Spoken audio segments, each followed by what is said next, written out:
মা আর মেয়ের সম্পর্কটা যদি হয় বন্ধুর মতো তাহলে পৃথিবীর অনেক মেয়েরই জীবনটা অনেক বেশি সহজ হয়ে যায় সব দিক থেকে। আমি নিজেও এক বাচ্চার মা হয়ে যাওয়া সত্ত্বেও আমার সকল সমস্যার সমাধান, আমার শান্তির জায়গা হলো আমার আম্মু। আসসালামু আলাইকুম। হ্যালো প্রিয় মানুষজন, দুপুরের লাঞ্চ শেষ করে বাজারের লম্বা চওড়া লিস্ট করতে বসে পড়েছিলাম, কারণ আমরা বাঙালিরা মাসের শুরুতেই সারা মাসের ভরপুর বাজার ঘরে তুলতে পারলেই অর্ধেক চিন্তা মুক্ত হই। এদিকে সাফন যেহেতু ঘুমাচ্ছিল তাই তার জেগে ওঠার অপেক্ষায় তার পাশে বসে বসে এই ভিডিও ক্লিপগুলো নিচ্ছিলাম। আপনারা কিন্তু দেখতেই পাচ্ছেন সাফন অর্ধেক চোখ খুলে ঘুমায়। আর বাচ্চারা যখন ঘুমায় তখন তাদের এত ইনোসেন্ট আর মায়াবী লাগে, দেখলেই আদর করতে ইচ্ছে করে। যাই হোক, এরপরে সাফনকে নিয়ে চলে গেলাম মুদি দোকানে। আমি জাস্ট বাজারের লিস্টটা দিয়ে যাব, পরবর্তীতে কাউকে পাঠালে সে বাজার বাসায় পৌঁছে দিবে। এরপরে আম্মু আর আমি রিক্সা নিয়ে সোজা চলে গিয়েছিলাম মার্কেটে। আম্মু কিছু গিফটের শপিং করবে আজকে, আর তাছাড়া কিছু টুকটাক সবজিও নিয়ে যাব, যেহেতু মার্কেটের কাছেই বড় বাজার। মূলত আজকের কেনাকাটা হচ্ছে 2-1 দিনের মধ্যেই। আম্মু যেহেতু গ্রামে যাবে তাই গ্রামে আম্মুর যে হেল্পিং হ্যান্ড আন্টিটা তার জন্য একটা বোরকার কাপড় নিবে, এছাড়া একটা পরিচিত নিউবর্ন বেবির জন্য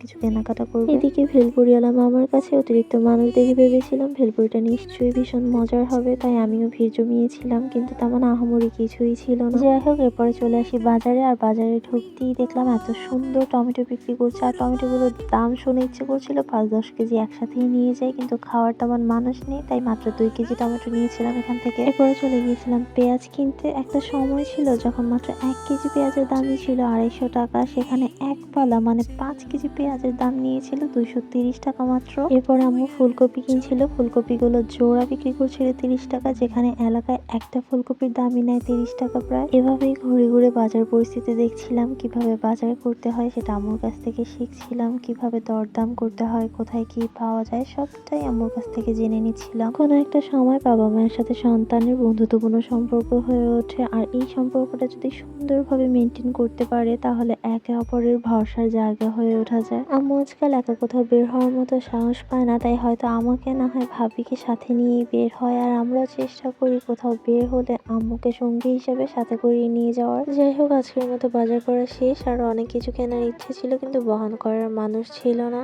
আর কি কি কিনলাম অবশ্যই বাসায় গিয়ে দেখাচ্ছি আপনাদের। আর বাসায় এসেই ফ্রেশ না হয়েই বসে পড়েছিলাম বাজার গোছাতে, কারণ নিজ চোখে দেখে বুঝে বাজার করে নিয়ে এসেছি, তাই উৎসাহটাই অন্যরকম ছিল। যাই হোক, এরপর এক এক করে সবগুলো বাজার নামিয়ে জড়ো করে নিচ্ছিলাম। আর কি কি বাজার করলাম সবগুলোই আপনাদেরকে দেখাবো, আর কত দাম নিল সেটা আপনাদেরকে জানাবো। যদিও আজকাল অনেকেরই ধারণা থাকে বাজার পরিস্থিতি নিয়ে। এই যে এত সুন্দর টমেটো গুলো দেখছেন, এগুলোর কেজি নিয়েছিল 40 টাকা করে, 2 কেজি এনেছিলাম 80 টাকা দিয়ে। এরপরে এই এক জোড়া ফুলকপির দাম নিয়েছিল 30 টাকা মাত্র। শীতের সন্ধ্যায় ফুলকপির পাকোড়া আর 1 কাপ চা হলো একদম জমে ক্ষীর। আর এই যে শিম গুলো দেখছেন, শিম কিন্তু কেজি নিয়েছিল 20 টাকা করে। এরপরে 30 টাকা কেজির কাঁচামরিচও কিন্তু নিয়েছিলাম, আর আধা কেজি ধনিয়া পাতা নিয়েছিলাম 10 টাকা দিয়ে। সত্যি বলতে আমি দামগুলো শুনে ভীষণ অবাক হচ্ছিলাম। যাই হোক, এরপরে সাফনের জন্য মিষ্টি আলুও নিয়ে নিয়েছিলাম। 1 কেজি মিষ্টি আলুর দাম নিয়েছিল 50 টাকা, আর বাচ্চাদের জন্য কিন্তু মিষ্টি আলু অনেক বেশি বেনিফিট। যাই হোক, এরপরে এই বাঁধাকপিটার দাম নিয়েছিল 30 টাকা। আচ্ছা, বাঁধাকপি দিয়ে আপনাদের কোন রেসিপিটা অনেক বেশি ফেভারিট বলেন তো? আমার কিন্তু গরুর মাংস দিয়ে বাঁধাকপি ভীষণ ফেভারিট, যদি অনেক ছোটবেলায় খেয়েছিলাম। আর এই এতগুলো বাজারের টোটাল প্রাইস কত এসেছিল জানেন? 620 টাকা। দারুণ না? ভিডিও শুরুতেই যে নিউবর্ন বেবির কথা বলছিলাম তার জন্যই এই 2 সেট কেনা হয়েছিল। 2 সেটই আম্মুর পছন্দের ছিল। আর এদিকে পুরোটা রাস্তায় কোলে কোলে ঘুরেও আমার ছেলেটা বাসায় এসে ক্লান্ত হয়ে শুয়ে শুয়ে পেয়ারা খাচ্ছে। কি একটা অবস্থা বলেন তো। যাই হোক, সকলের সুস্থতা কামনা করে আজকে এখানেই বিদায় নিচ্ছি। সবাই ভালো থাকবেন, সুস্থ থাকবেন, নিজের আর পরিবারের প্রতি যত্নশীল হবেন। আল্লাহ হাফেজ।